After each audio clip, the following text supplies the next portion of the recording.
Your body isn't broken. Your situation is.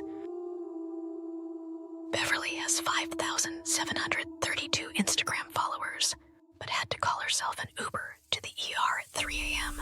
No one came with her. No one met her there. No one followed up. That's a tribe emergency. This episode is about why my friend Beverly, who looked perfectly fine online, had a meltdown, broke down sobbing in a Walmart parking lot because everyone knows me, but do they really know me? Have you ever felt that bone-deep exhaustion after networking events you were supposed to enjoy? Have you ever felt hollow when your phone blew up with birthday texts, but you ate cake alone? Or have you caught yourself wondering, would anyone notice if I disappeared? Stay with me until the end, because I'm going to tell you how a freak snowstorm trapped Beverly and 6 strangers in a cabin for 5 days and accidentally cured the depression that $43,000 in therapy couldn't touch. And today, we're burning down the idea that your loneliness is a personal problem, because what if your depression isn't about broken brain chemistry, but a biological emergency signal screaming, "Where is my tribe?" Just download more dating apps. Join more Facebook groups. Go to more mixers. Beverly heard that well-meaning nonsense for years, but here's the truth. Nobody told her. Your brain isn't chemically broken.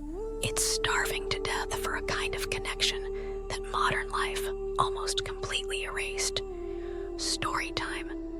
Beverly's invisible crisis. Beverly had it all. 6-figure tech job, designer apartment with skyline views, vacations that looked like travel influencer content, 5,000 followers who swore her life was goals. But what they didn't see, Beverly popping anxiety meds in the bathroom during her own birthday. Beverly crying in her car after fun work events. Beverly calling me at 1:13 a.m. whispering, "I talked to 40 people today, and I've never felt more alone. What is wrong with me?" The moment that broke her. At brunch one morning, surrounded by friends all half scrolling on their phones, Beverly put down her mimosa and said, "If I disappeared tomorrow, how long would it take for anyone to notice? Not my Instagram, but me, the actual human being behind the photos." And the silence that followed was her answer. Tribal wiring. 101. According to research from the University of Oxford, humans evolved to thrive in tightly connected tribes of about 50 to 150 people. That wasn't a preference. It was survival. For 99% of human history, if you lost your tribe, you didn't get sad. You got eaten. So when Beverly started spiraling despite having a dream life, we asked the question, what if this isn't a mental health disorder, but a biological starvation for the one nutrient?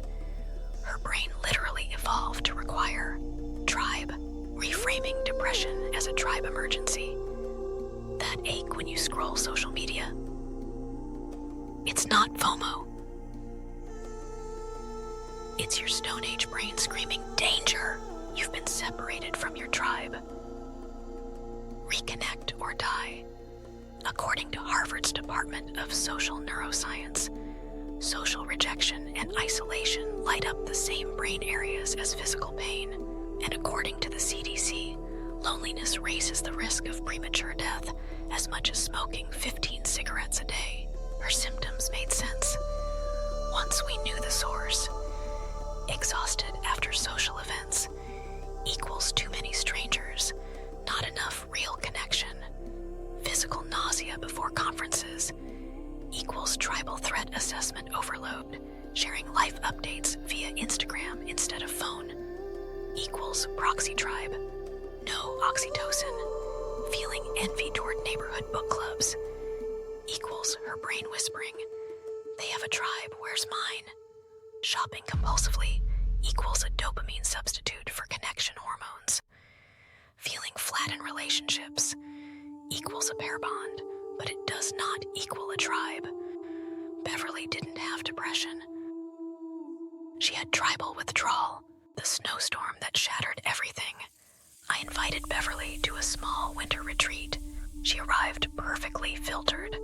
Beverly from LinkedIn, in monogrammed boots. Then the snow started. By day 2, we lost power. By day 3, we lost cell service. And suddenly, Beverly lost her mask. No filters, no email, no followers. Just 8 people in a candlelit cabin, telling stories, checking in, cooking together. And on night 4, Beverly whispered to me, "I haven't taken my meds since I got here. That feeling is gone. The science behind the magic. That wasn't placebo. It was tribal conditions finally being met. Oxytocin from shared eye contact and laughter. Co-regulation from physical presence. Purpose from problem solving together. Significance from people noticing when she looked off. Safety from being needed and seen. According to Stanford's evolutionary neuroscience lab, even brief exposure to true tribal bonding reduces cortisol by 47% and increases subjective well-being by 38% in just 4 days. The return and the relapse. After the roads cleared, we tried to recreate our snow tribe. Group chats, dinners, Zooms, but within 3 weeks, faded. Within 1 month, Beverly's depression was back because modern life isn't built for tribe. Quick disclaimer. I'm not a doctor. This is not medical advice. Don't ditch your meds or cancel therapy. This is a story about what changed our lives and why we think it should be part of the bigger mental health conversation. 3 mind-blowing tribal truths.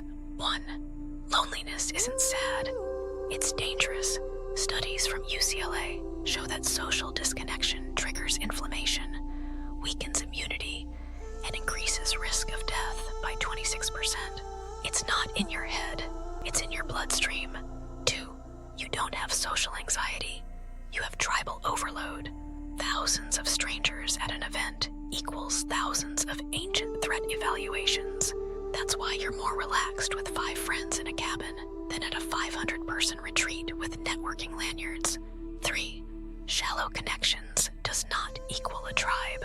You're not being picky. You're starving. It's like eating air and wondering why you still feel empty. Her final shift. 3 months after the retreat, Beverly did something wild.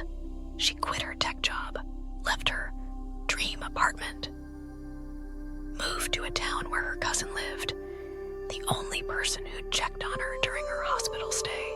6 months later, she sent me a photo, 5 people, around a table, no filters, real laughter. The caption, "I found my tribe. My brain is finally but quiet, and you were right."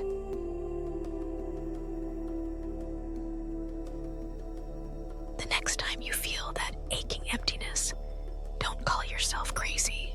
Call it what it is. A tribe emergency because your brain was not meant to survive alone. You are not broken. You are brilliant, and your brain is sending the only signal it knows how. Find your people, or perish. Reconnect or die. If this episode exposed the real reason you feel empty, despite looking fine, smash that subscribe button and share this with your favorite high-functioning friend who's been white-knuckling it through life. Drop a comment with your tribal moment about that one time you actually felt seen. We are collecting